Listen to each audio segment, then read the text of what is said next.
Did you know Filipinos are the most sleep deprived in Southeast Asia and ranking fourth globally, with many sleeping less than 7 hours a day due to economic pressure, long commutes, work demands, and factors like noise and heat.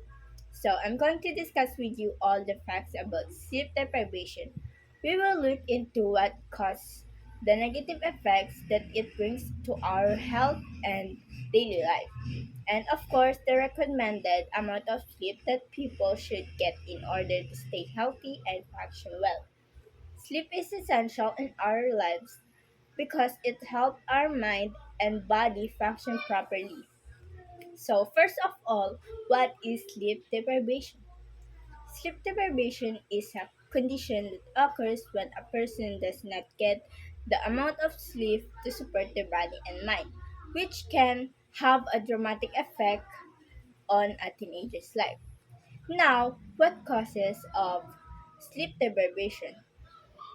Hormonal time shift can be the one of the reason, wherein puberty hormones shift the body clock of teenagers, making them sleepy than others. That their homework and social life takes their time of sleeping.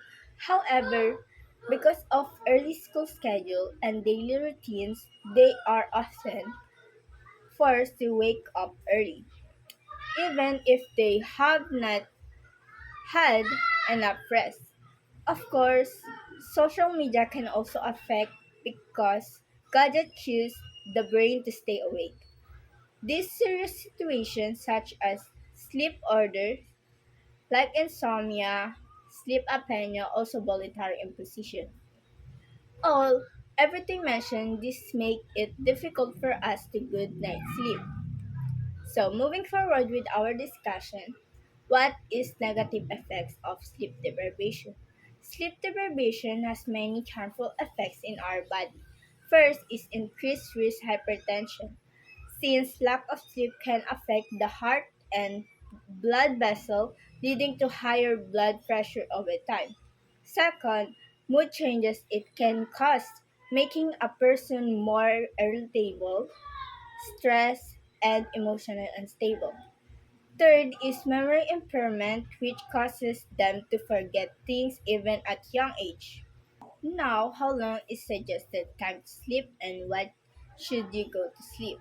Adults need about 7 to 9 hours of sleep per night. To find your ideal bedtime, determine your necessary wake up time and count back the recommended time number of hours.